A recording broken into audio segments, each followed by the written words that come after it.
As you'd be well aware, AI is fastly changing many different areas in our life. And many jobs that are required today will just simply not exist in coming years because they've been replaced by AI tools. And many futurists are predicting that the change that we are seeing right now with the introduction of AI tools into our everyday life is going to have the same effect of what the Industrial Revolution had throughout the 17 and 1800s. But the only difference will be is that that change will happen in a very short 20-year time span, as opposed to the 150 years that it took for the full change of the Industrial Revolution to come to place. So the big question that I'm going to be tackling right now is, what does that mean for Google Ads? While many people have been predicting that this is just the beginning of the end for Google Ads, and that with the rise of AI that we just simply won't need this form of online advertising anymore. What?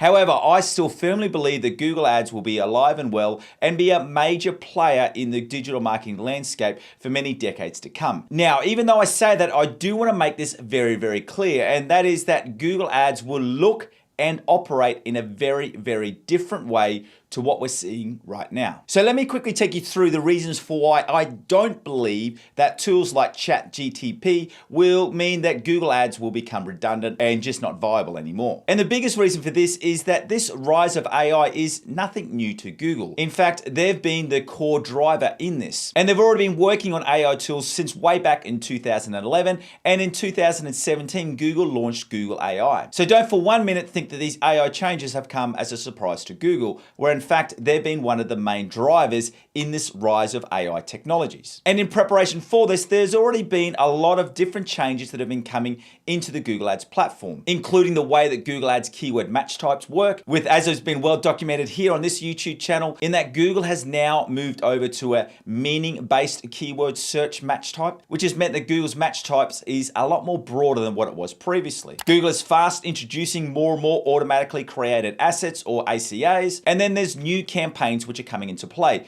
Not only Performance Max, which was launched in 2021, but Google has a new range of AI-driven campaigns, including its Demand Gen, which is currently in its open beta testing and should be available for all of us to use within the next 3 to 6 months. So while we may not know exactly what Google Search and Google Ads will look like in 10 years from now, we do have a bit of an inside picture of how that will be looking over the coming weeks and months. And you just need to take a look at what Google looked like 20 years ago to see that Google has already drastically changed the way that the Google interface works, and also how Google Ads interacts with Google searches. Now, for us older, or sort of say more mature people in here who are familiar with Google, you would know that back in the year 2000, Google search looked something like this. It was a collection of different texts and links in blue and green and black fonts. And if you look at it right now, it's very, very busy page to look at. But one thing I do miss is I do miss that fun functionality of the I'm feeling lucky button. Yes, that's still here, but if you were to do a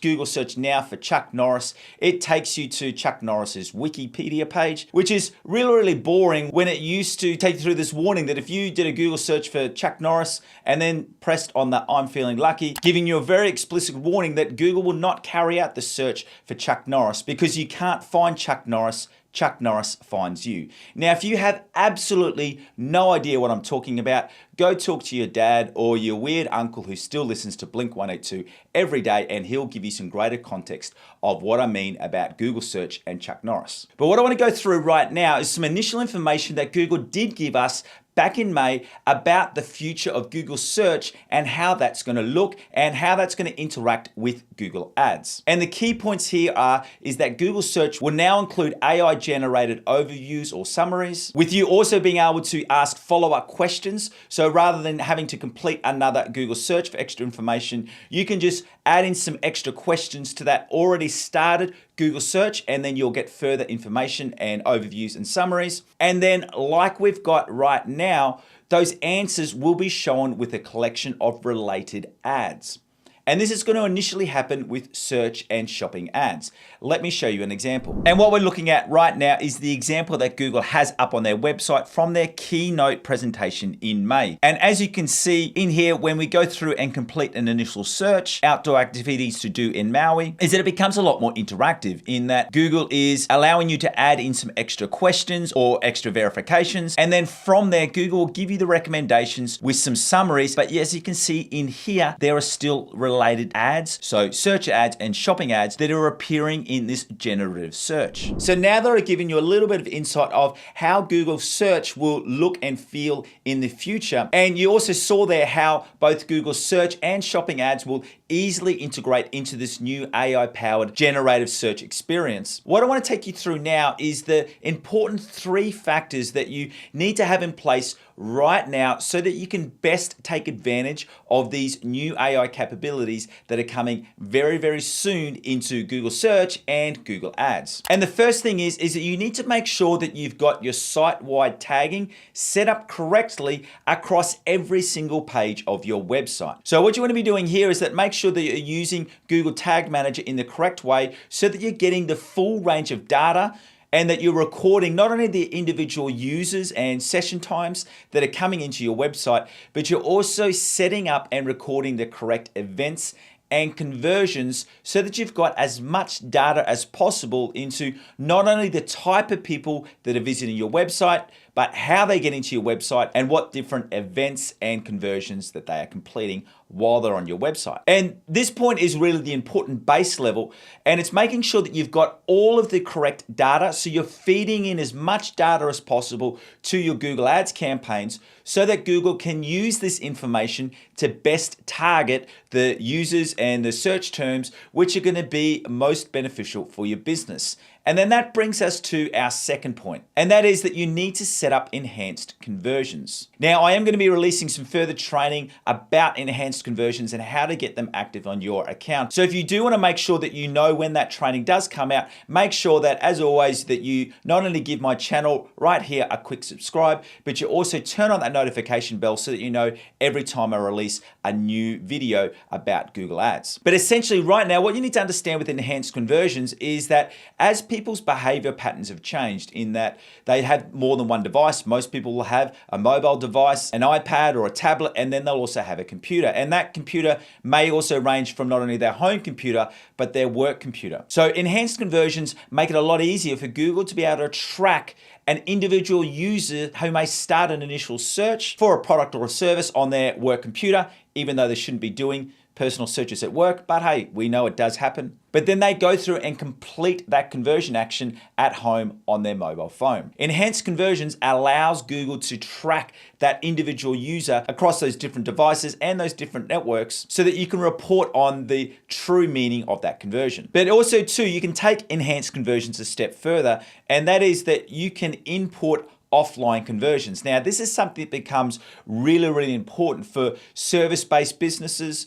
or for businesses who are selling a software who may see a long lag time that's over 30, 60, or 90 days from an initial email inquiry until when they've actually completed that sale. And in many cases, that might be a very high value sale. So with enhanced conversions, it does allow you to not only track when a form was completed, but you can then also feed in your own conversion data back into Google so that it knows which of those form inquiries actually ended up in a completed conversion. And the more and more of that type of data that you give Google, it will better be able to target the individual users who are best for your business. And then finally, the third recommendation to be able to best leverage off this new AI world where we're finding ourselves with Google and Google Ads is that you need to assign conversion values. Now, if you've got e-commerce business, this is really, really easy because generally all of your conversions will have a nominated conversion value. But if you're a service-based business and you're just purely tracking form inquiries or email clicks, you need to be able to go through and add in a conversion value.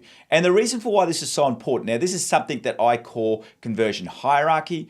And what you're doing here is you're giving Google further information on what type of conversion actions are important for you. Say, for example, you have 2 different forms on your website, Form A and Form B. Now, Form A may lead to a group of your products which have a conversion value of $1,000, whereas Form B may lead to some of your products which have a conversion value of only $100. And if you don't assign any specific conversion values to those 2 services, Google is just going to see that Form A and Form B are both the same level of importance to your business. But if you go through and manually assign a conversion value to Form A of $1,000, and then you assign a conversion value of $100 to Form B, what you're letting Google know there is that Form A is 10 times more important or higher value to your business than that $100 conversion value form. And that's a very, very simple way that you can go about and add in that conversion hierarchy to your own Google Ads campaign. And these are the 3 areas that are highly, highly important for you to set up right now so that you've got as much data as possible and you're feeding in